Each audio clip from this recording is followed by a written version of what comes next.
Ja, wenn man so eine Investition tätigt und 5 Jahre auf das Ende des Baus wartet, also das ist auf jeden Fall was Außergewöhnliches. Außen liegen Betonflächen wie schützende Mauern vor dem Haus. Innen schafft warmes Holz eine gemütliche Atmosphäre. Das Haus von Uwe Mattes in Braunfels-Tiefenbach im Lahntal hat eine eigenwillig futuristische Anmutung und ist doch ganz bodenständig gedacht.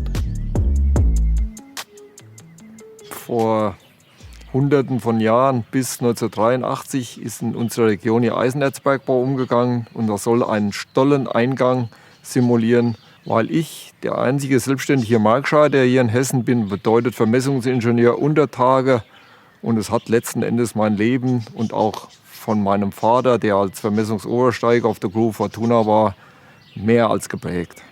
2007 entstand der Plan zu diesem außergewöhnlichen Bauprojekt. Seinen Beruf hat der 65-Jährige viele Jahre ausgeübt. Jetzt ist er nur noch beratend tätig und genießt die Zeit mit seiner Lebensgefährtin Barbara. An die Bauzeit erinnern sich beide noch gut. Und wir haben angefangen mit der Erdwärmebohrung. Und dann ist das Haus praktisch auf Ständer gestellt worden, indem er 60 cm Durchmesser auf insgesamt 12 Löcher hatte, bis zu 12 Meter Tiefe, die mit Beton gefüllt wurden.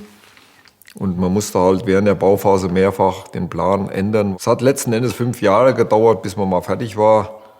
Und man kann dann froh sein, dass man das Ziel irgendwann erreicht. Aber es hat schon in der Summe mit Garten, mit Teich, mit den Bohrungen insgesamt 850.000 gekostet.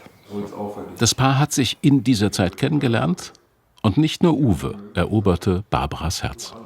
Wenn ich schon reinkomme durch die Tür, dann kommt so ein wunderbarer Holzgeruch. Ne? Also weil das ist ja alles mit Holz ausgekleidet und das hat so eine ganz schöne Raumatmosphäre. Dann ist es sehr, sehr licht, sehr hell. Und auch wenn man hier dann sitzt, man kann immer aus einer anderen Perspektive gucken. Sieht immer interessant aus und sehr harmonisch. Eine von Holz umrahmte Wendeltreppe führt ins obere Stockwerk. Mit einem herrlichen Blick über die Galerie ins offene Wohnzimmer, das 4 Meter weiter unten liegt.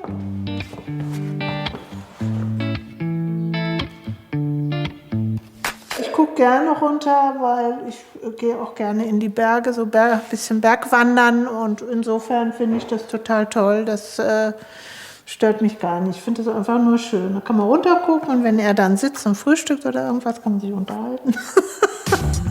Die Fensterausschnitte sind so gewählt, dass es genug Privatsphäre gibt. Auch im offenen Bad. Das Schlafzimmer ist wie eine kleine kuschelige Höhle unter dem gewölbten Dach. Hier oben ist noch eine Terrasse zur anderen Seite. Das ist Uwe Mattes Lieblingsplatz für den Feierabend.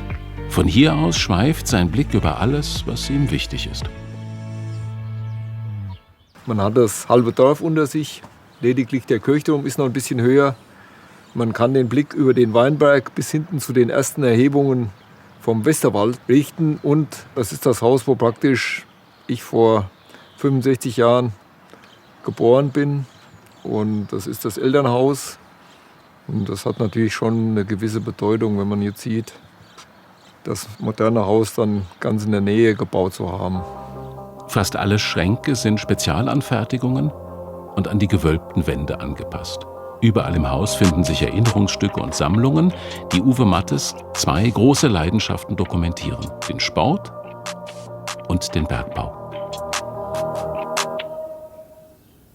Die heilige Barbara ist die Schutzpatronin der Bergleute und die ist dafür zuständig, dass wir alle gesund und munter wieder aus dem Bergwerk nach getaner Arbeit, nach das Tageslicht wiedersehen. So hat Uwe Mattes also gleich 2 Barbaras an seiner Seite. Ein Highlight für das Paar ist die riesige vorgelagerte Terrasse mit bestem Blick ins Lahntal. Sehen, ohne gesehen zu werden. Aber verstecken müssen sie sich hier nicht.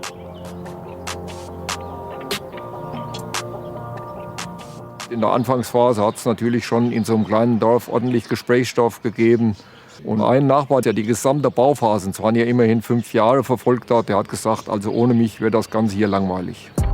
Dafür, dass es ihm nicht langweilig wird, sorgt Uwe Mattes selbst. Im Garten hat er sich einen kleinen Stolleneingang gebaut mit original 600 Kilogramm schwerer Lore. Glück auf in Braunfels-Tiefenbach.